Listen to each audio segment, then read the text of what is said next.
Bismillahirrahmanirrahim.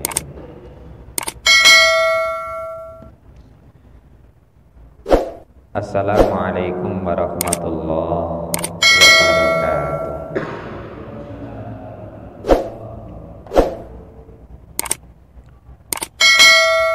Alhamdulillah alladzi anzala as-sakinata fi qulubil mu'minin liyazdadu imanan ma'a imanihim. Asyhadu an la ilaha illallah wahdahu la syarika lah lahul haqqul mubin. Wa asyhadu anna Muhammadan abduhu wa rasuluhu al-mab'usu rahmatan lil alamin. Allahumma salli wa sallim wa barik ala nabiyyina Muhammadin wa ala alihi wa sahbihi ajma'in. Amma ba'du. Qala Allah ta'ala ya ayyuhalladzina amanu taqullaha wal tanzur nafsum ma qaddamat lighad wattaqullaha innallaha khabirum bima ta'malun. Wa qala Rasulullah fil hadis wa inna asdiqal hadis kitabullah wa khairal hadi hadi Muhammadin sallallahu alaihi wasallam wa syarrul umuri muhtasatuha wa kullu muhtasatin bid'ah wa kullu bid'atin dhalalah wa kullu dhalalatin finnar. Hadirin jamaah Masjid Al-Ikhlas Medaeng yang dirahmati Allah Subhanahu wa taala. Marilah kita selalu bersyukur pada Allah disebabkan rahmat hidayah, diberikan as-sehat wal faragh kesempatan, lebih-lebih di bulan Syawal ini kita mengawali kajian himpunan putusan tarjih Muhammadiyah. Dan sebelumnya saya mengucapkan masih di bulan Syawal, taqabbalallahu minna wa minkum, taqabbal ya karim, la'allana wa iyyakum minal a'idin wal faizin. Yang kedua, salat assalam semoga tetap terlimpahkan kepada Nabi Muhammad sallallahu alaihi wasallam. Mudah-mudahan kita istiqamah sebagai umat beliau, berqudwah hasanah kepada beliau, kemudian kita terapkan dalam kehidupan sehari-hari kita. Baik Bapak-Ibu sekalian saya hormati, melanjutkan kajian himpunan putusan tarjih Muhammadiyah yang kemarin di bulan Ramadan kita sementara libur dan Syawal kita mulai lagi ini. Dan kemarin sampai pada halaman 14 di poin 17 tentang al-imanu billah azza wa jalla, itu iman kepada Allah yang maha mulia. Dan sekarang pada tanbih. Tanbih itu artinya perhatian. Perhatiannya di poin nomor 17. Nah sekarang kita ke poin ke-18 di halaman 14 dan 15. Kemudian nanti kita kaji tentang al-adillah, tentang dalilnya.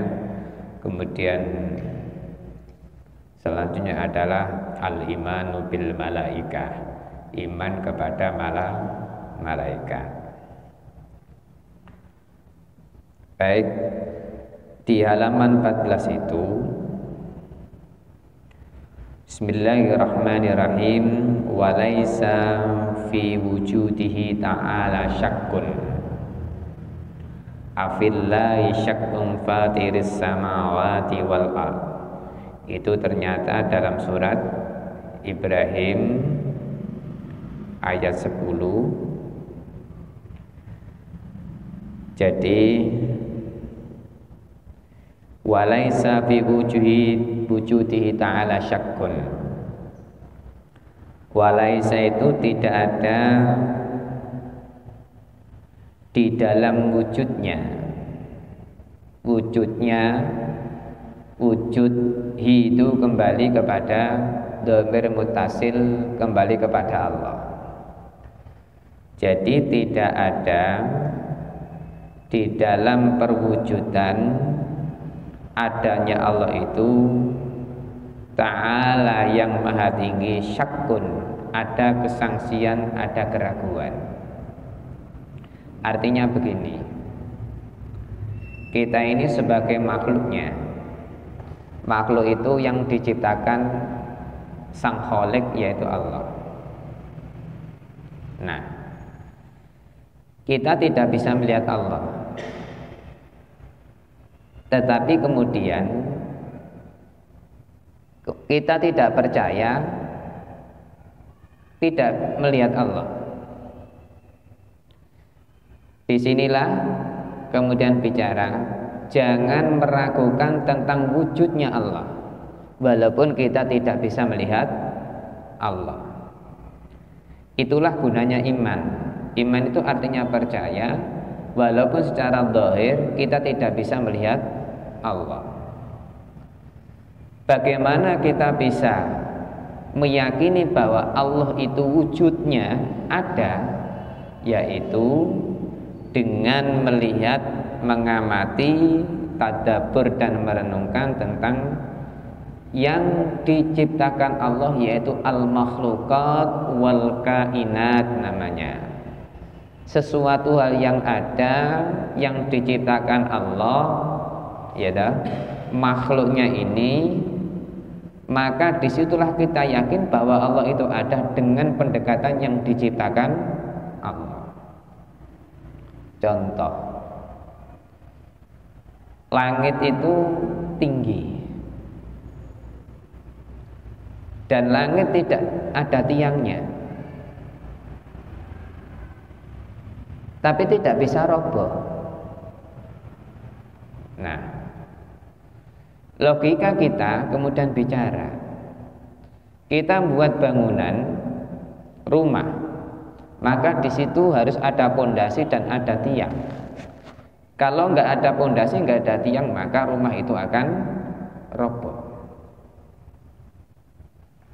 Nah, pendekatan ini kemudian kita dikasih akal oleh Allah bahwa meyakini Allah itu ada dengan melihat dan mengamati yang diciptakan Allah.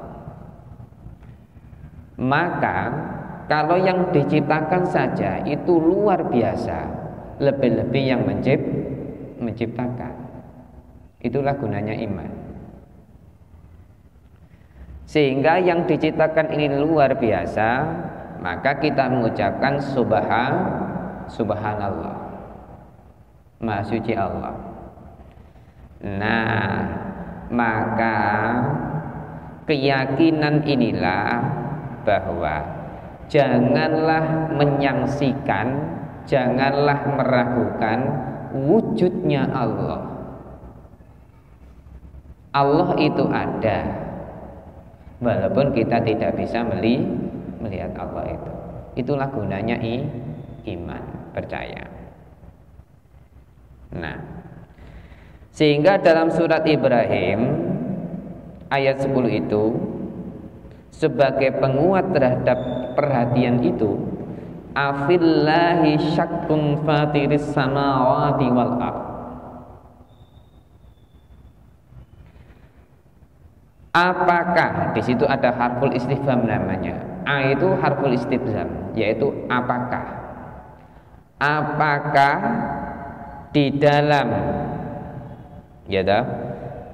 Allah itu, kita meyakini Allah itu syakkun, ada keraguan. Nah, khobarnya kemudian, khobar itu adalah penjelasannya. Padahal Allah itu fatirus samawati wal ard. Nah, padahal Allah itu yang menciptakan langit-langit dan bumi. Nah, maka contohnya tadi, langit saja yang begitu tinggi, yang begitu luas, itu tidak roboh. Mestinya bangunan itu harus ada tiang sehingga tidak roboh. Tetapi langit ini tidak ada tiang, tidak roboh. Nah, ini sebagai penegasan. Afillahi syakkun. Apakah dengan di dalam meyakini Allah itu ada persangsian, ada keraguan? Padahal Allah itu maha mencipta, yang menciptakan langit-langit dan bumi. Nah, langit-langit yang sifatnya dhahir, ya kita lihat ini. Bumi yang kita tempati. Maka tidak ada alasan bahwa kita ini tidak meyakini Allah. Itu tidak ada alasan bahwa wajib kita meyakini Allah itu.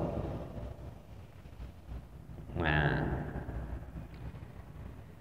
kemudian di halaman 15 itu, waqad saddal Qur'anu 'alal uqul babal haudi fi ma la tablughu al madarik bi qoulihi ta'ala laisa kamitslihi syai'un. Dan sungguh, nah bahasanya begitu, dan sungguh memang benar adanya bahwa Al-Qur'an sadda, yaitu telah menutup. Apa maksudnya? Alal uqul, terhadap akal-akal. Uqul itu jamak dari aklun, yaitu akal. Sekarang harus kita pahamkan, kita ini manusia dikasih Allah namanya akal. Akal itu cara kerja, fungsi dari otak. Sering saya sampaikan, otak itu dohirnya sama dengan hewan. Jadi otaknya manusia itu sama dengan hewan secara dohir. Tapi disinilah Allah memberikan fungsi otak pada manusia, namanya akal, sehingga manusia bisa berpikir, manusia bisa sekolah, menuntut ilmu, manusia bisa mengaji, karena akalnya ini tadi. Nah, tetapi Allah tidak memberikan fungsi otak pada hewan, sehingga hewan itu punya otak, tetapi otaknya tidak berfungsi, sehingga hewan tidak berakal, tapi punya otak dia. Nah, otaknya hewan tidak dikasih fungsi oleh Allah kerja itu, sehingga tidak berakal. Lah, seandainya Pak, hewan itu otaknya berfungsi, berakal, ya mungkin ikut ngaji sama kita,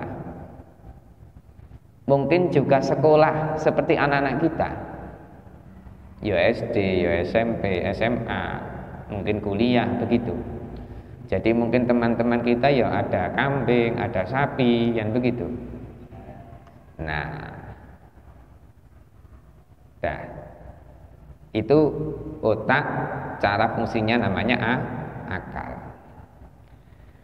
Tetapi akal di sini itu juga ada batas.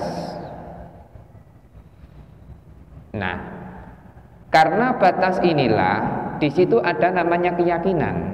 Akalnya berhenti sudah. Ini konteksnya manusia yang punya akal. Hewan sudah nggak dibahas karena tidak punya akal. Nah, Al-Quran itu kan firman Allah yang suci dari sifat kebendaan, diturunkan kepada malaikat, kepada Nabi Muhammad melalui malaikat Jibril itu, kemudian disampaikan kepada umat manusia. Sebagai apa? Hudal lil muttaqin, sebagai petunjuk bagi orang yang bertakwa ini. Lah ternyata bahwa akal manusia ini sak pinter-pintere itu masih kalah dengan keyakinan. Sehingga apa? Al-Quran menutup sak pinter-pintere akal yang ada dalam diri manusia. Contoh sederhana saja, profesor doktor itu Pak, walaupun gelar akademisnya itu sudah profesor doktor, pinter dia, cerdas dia. Ini contoh. Tetapi ketika pulang itu juga masih tunduk patuh dengan istrinya kok. Jadi walaupun akalnya itu luar biasa, kemudian membimbing mahasiswa, sehingga mungkin di bahasa sekarang itu killer begitu. Killer itu ini nggak cocok, coret-coret begitu. Tetapi ketika di rumah belum tentu akalnya, kepandaiannya tadi bisa mengalahkan ketika ada namanya kegoncangan jiwanya. Apa buktinya? Ketika di rumah juga masih kalah dengan istrinya itu tadi. Ini contoh. Nah, apalagi terhadap keyakinan kepada Allah ini lewat firman-Nya Al-Quran, sehingga sepinter-pintere manusia akalnya yang berfungsi tadi, kalau sudah Al-Quran yang bicara maka berhenti akal itu. Jangan seperti orang sekarang, jadi mengandalkan akal kemudian keyakinannya dibuang. Nah, jadi maksudnya waqad saddal Qur'anu 'alal uqul babal haud fi ma la tablughu al madarik bi qouli ta'ala. Artinya di situ Al-Quran telah menutup pintu pemikiran dalam membicarakan hal yang tak mungkin tercapai oleh akalnya. Bahwasanya akal itu ada batasnya, yang mana tidak akan sampai terhadap firman Allah, maka akal itu kalah dengan keyakinan. Nah, sehingga firman-Nya Allah dalam surat Syu'ara ayat 11 itu laisa kamislihi syai'un, artinya bahwa tiada sesuatu yang serupa dengannya. Jadi Allah ini sebagai Khalik pencipta, ya toh?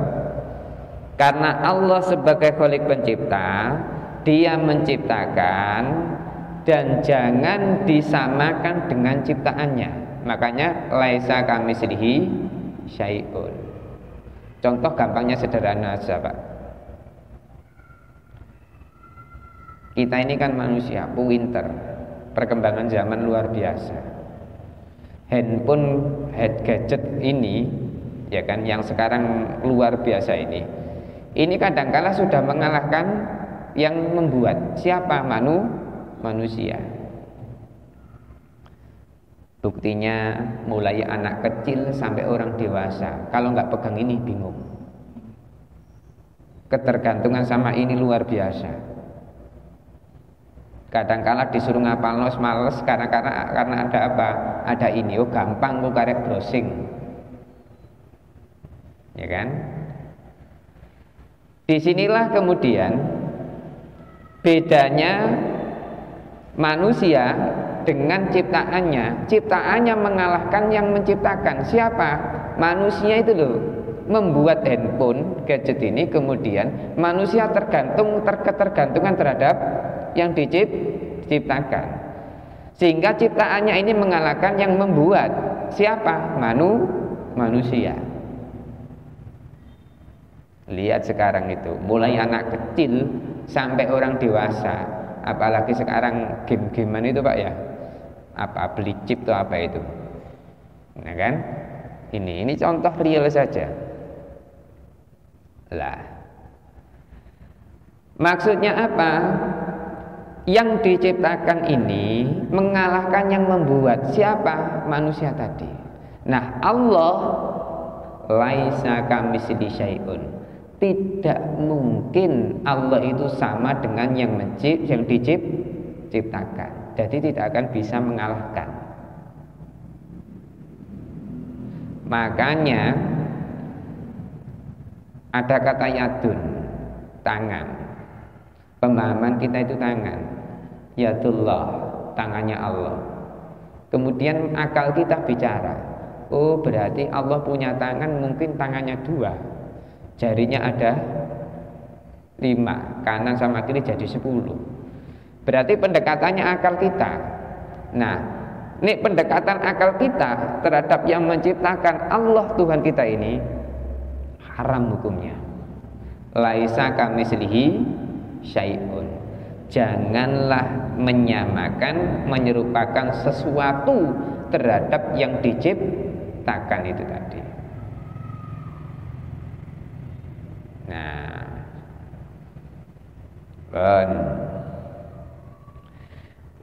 wa nassa ala anna quwwatal aqli mahdudatun. Dan dia Allah ini menjelaskan di dalam nasnya bahwasanya kekuatan akal manusia mahdudatun. Lah ini loh Pak Bu, kekuatan akal manusia itu ada batasnya, terbatas.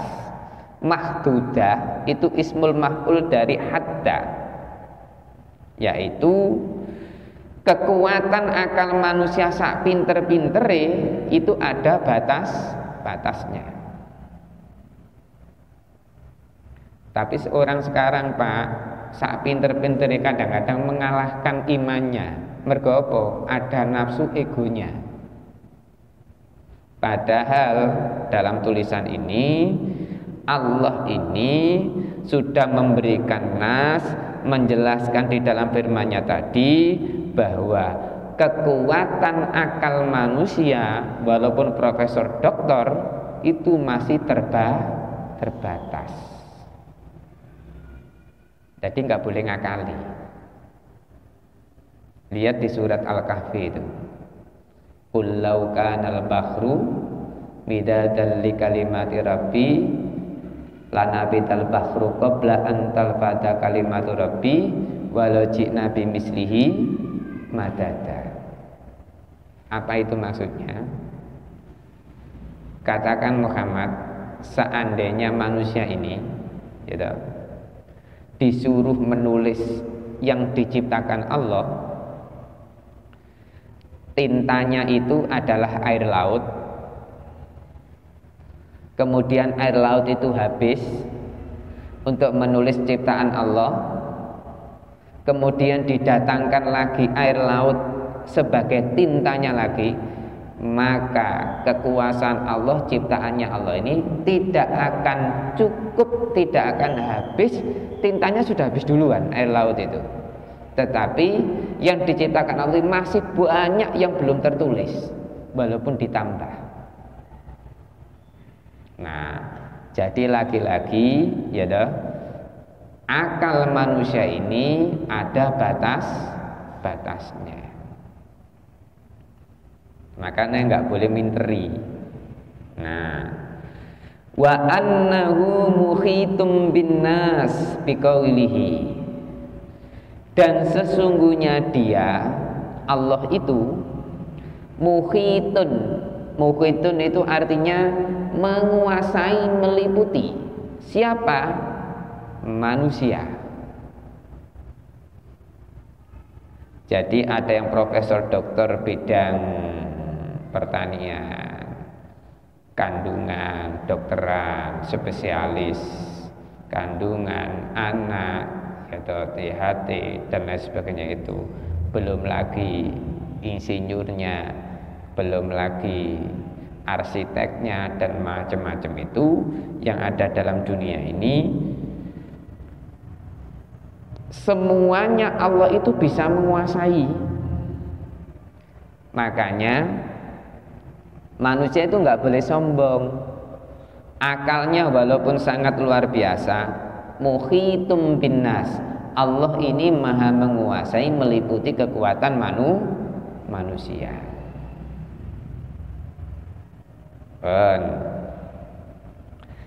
Sehingga Allah menjelaskan dalam surat Thaha ayat 110 itu, ya'lamu ma baina aidihim wa ma khalfahum wa la yuhituna bihi ilma.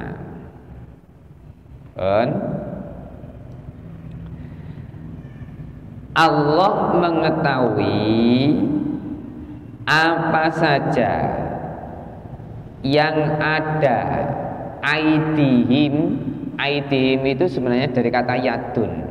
Artinya yadun itu identik dengan tangan yang di depan. Maksudnya apa? Allah mengetahui apa yang akan terjadi di depan mereka. Siapa? Manusia. Jadi Allah ini akan mengetahui itu.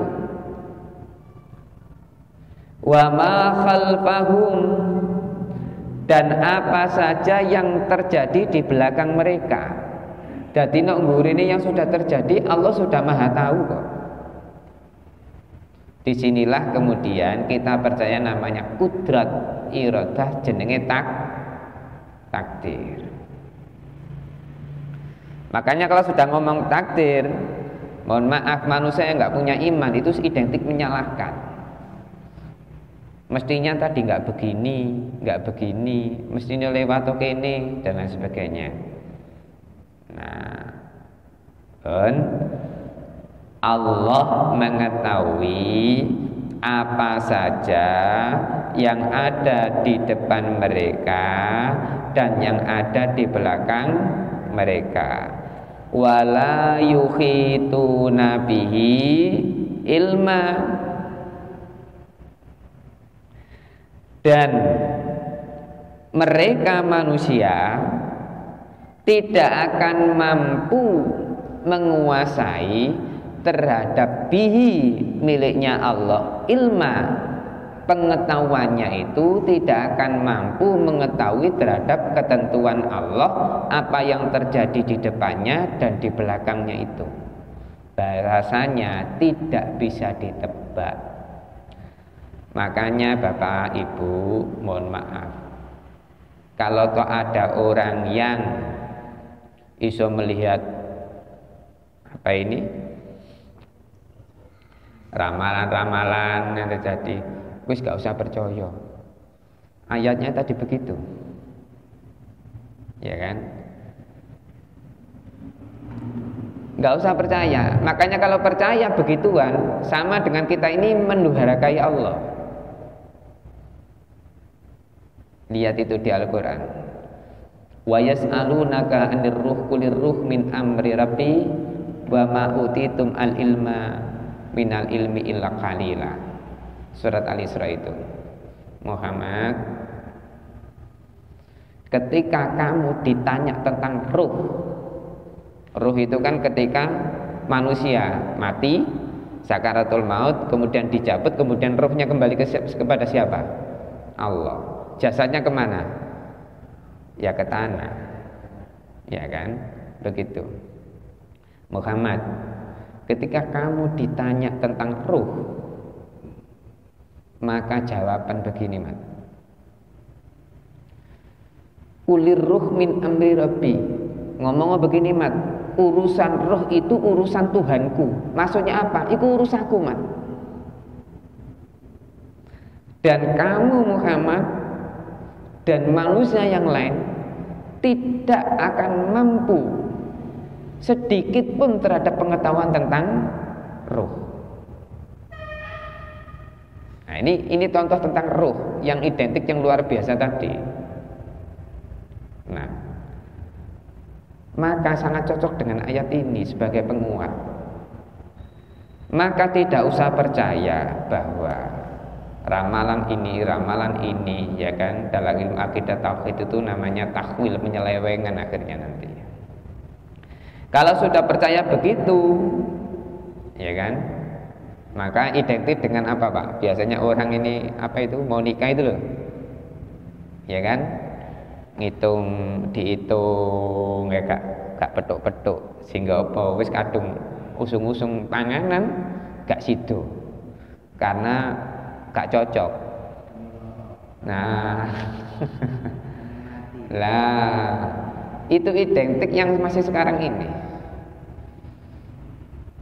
Kena ayat ini Pak, habis sudah. Nah makanya sekarang roto-roto wis anggap ae pokoknya hari Sabtu Minggu selesai. Mergo apa? Waktunya orang bisa kumpul, bahasanya begitu akhirnya. Cari apa ini? Yang penting orang bisa guyup, undangan bisa hadir.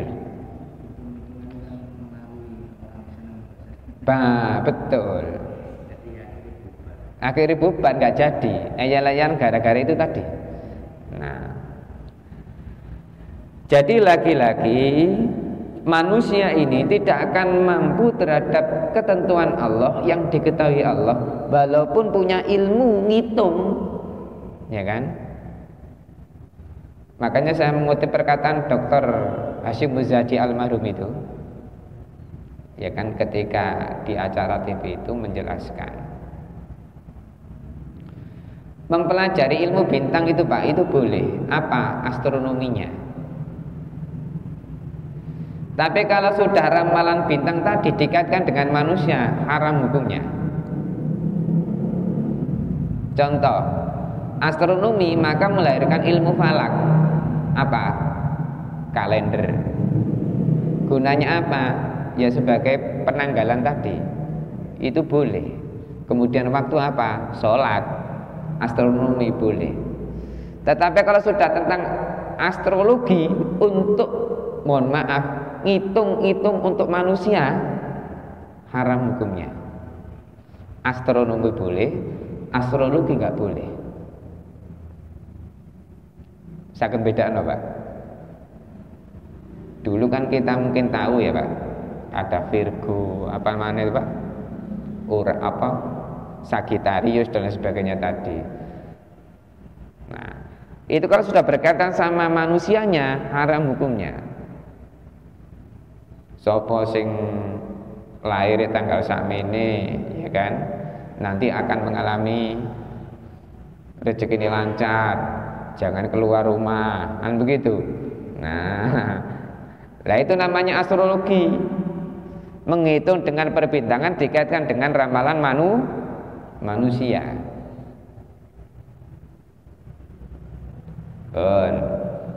Ini Pak, wa kafa bil mu'minina syughla ayyatatabbaru fi makhluqatihi liyastadillu ala wujudihi wa qudratihi wa hikmatihi. Ini yang barusan kita maksud. Dan bagi orang mukmin itu bahasanya wa kafa bil mu'minin, dan bagi orang mukmin sughla. Sughlan itu berasal dari kata saghala, artinya sibuk.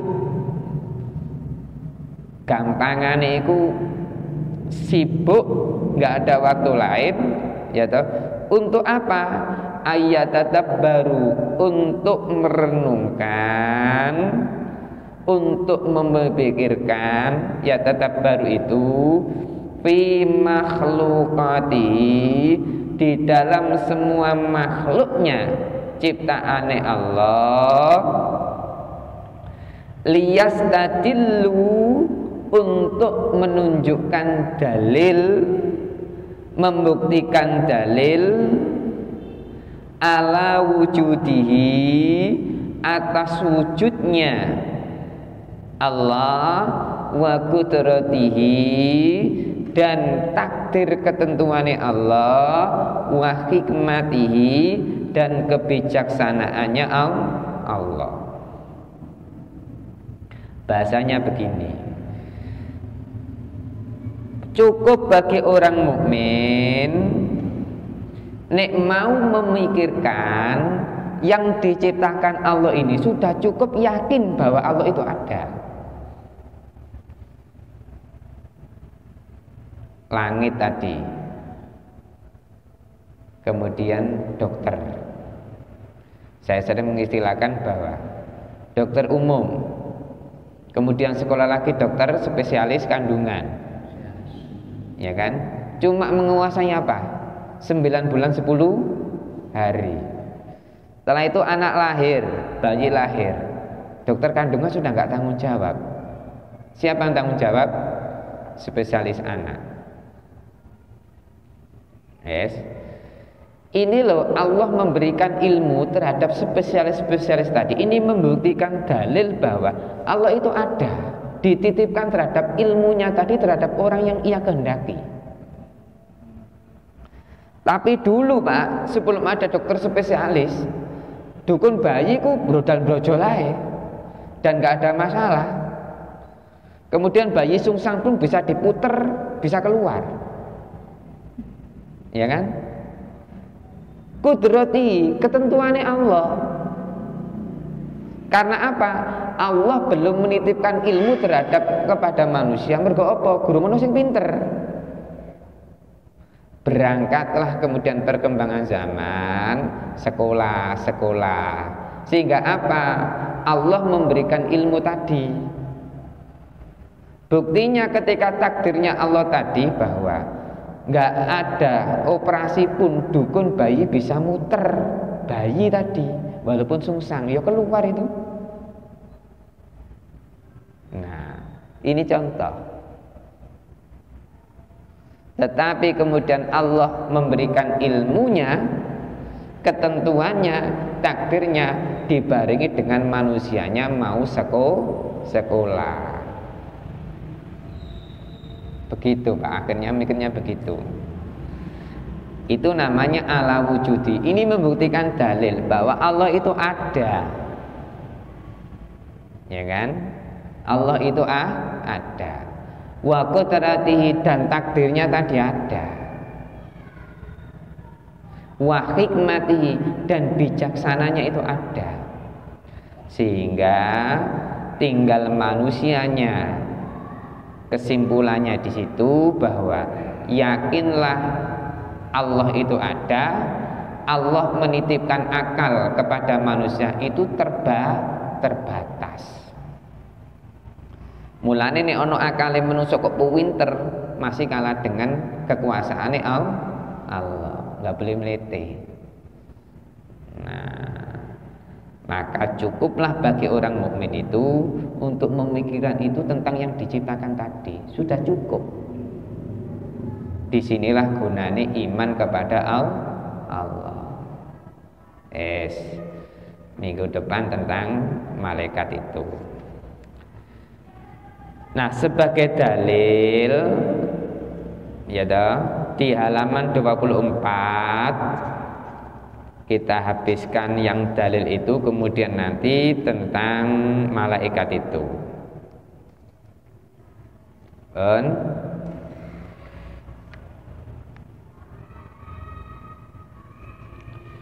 Di halaman 24 di situ kemudian dalilnya, afala yang duruna ilal ibili kaifa khuliqat wa ilas samai kaifa rufi'at wa ilal jibali kaifa nusibat wa ilal ardi kaifa sutihat. Di dalam surat Al-Ghasyiyah itu apa maksudnya? Kita disuruh melihat, mengamati. Akal manusia ini loh, disuruh melihat, mengamati al-kainat ciptaane Allah yang diciptakan. Lihat, afala yanzuruna ilal ibili kaifa khuliqat. Tidakkah mereka memperhatikan ilal ibil, kepada unta, bagaimana kaifa khuliqat, bagaimanakah unta itu diciptakan. Lihat Pak, unta itu kan binatang kuat Pak. Iya Pak Masum, gak mangan itu ngelak kuat, ya kan, melakoni glinuk-glinuk, ya toh, tapi kuat. Kadang man kertas lo gak popo unta. Nah, maka kita melihat, memikirkan unta saja kuatnya kayak begitu itu. Bagaimanakah Allah yang menciptakan makhluknya sing jenenge binatang unta? Kita disuruh memikirkan. Ini dari segi binatang. Yang kedua, wa ilas sama'i kaifa rufi'at, dan kepada langit, bagaimanakah langit itu rufi'at. Apa Pak rufi'at itu? Ditinggikan, sangat tinggi. Langit yang begitu tinggi, begitu luas, kemudian warnanya berubah, kalau pagi, siang, dan malam berubah, kemudian nggak jatuh, nggak ada tiangnya yang nggak jatuh. Bagaimanakah terhadap langit yang Allah itu meninggikan? Atau kepada langit itu, bagaimanakah langit itu ditinggikan? Berpikir coba. Ono pesawat, gitu. Kemudian di situ ada awan. Jenengan kalau naik pesawat kemudian nabrak awan itu ya apa Pak? Ngono kayak nabrak gunung watu ngono. Nah, itu langit-langit yang dohir yang sifatnya bawah ini. Nah, lagi-lagi Allah mengamati terhadap manusianya untuk mikiro, supaya mengamati betul bahwa Allah ini menciptakan sing jenenge langit. Coba dilihat, diamati. Maka di situ subhana rabbana ma khalaqta hadza batila itu. Yang ketiga, lihat, wa ilal jibali kaifa nusibat, dan kepada gunung-gunung, bagaimanakah gunung itu ditegakkan. Lihat Pak, gunung, pegunungan yang ada di Indonesia saja jenengan lihat. Gunung yang meledos Semeru yang kayak kemarin gitu itu luar biasa dampaknya. Tapi Allah dengan gunung itu ditegakkan, tapi kemudian Allah memerintahkan gunung meledos titik. Keluarkan apa istilahnya, wedhus gembelmu, asapmu itu. Semua orang bingung sudah. Lah ini kok kadang-kadang ada manusia yang melete loh. Ini baru makhluknya Allah kemudian disuruh bergerak, semua orang pada bingung.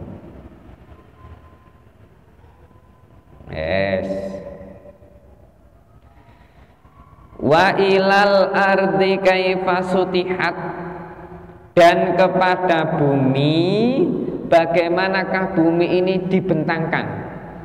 Lihat dari Sabang sampai Merauke, bahkan di Indonesia itu adalah baldatun thayyibatun wa rabbun ghafur. Lihat bumi ini, bumi yang begitu luar biasa di Indonesia saja. Itu jenengan lihat sejarah, kenapa kok para penjajah ketika itu kok ngeroyok Indonesia? Karena kekayaannya luar biasa. Itu baru ngomong Indonesia. Di negara Arab jenengan lihat doanya Ibrahim yang tandus begitu, ya Allah, jadikanlah negeri yang tandus ini adalah berbuah-buah. Ono buahnya tapi gak ono wete, bahasanya begitu. Lihat, wattini wazaitun. Bisa kita rasakan sampai sekarang. Air zam-zam sampai sekarang gak habis-habis. Nah, Inilah ngomong bumi ini. Dan masih banyak lagi ya toh tentang rahasianya Allah tentang bumi ini. Nah, ini dalil-dalil Pak, sehingga akal manusia ini sangat terbatas, maka cukuplah dengan keterbatasan itu memahami bahwa Allah itu ada. Cukup dengan yang diciptakan. Dengan yang diciptakan maka muncullah ilmu. Hewan, maka muncullah ilmu hewan. Gunung, maka muncullah ilmu apa ini yang ada di bumi ini.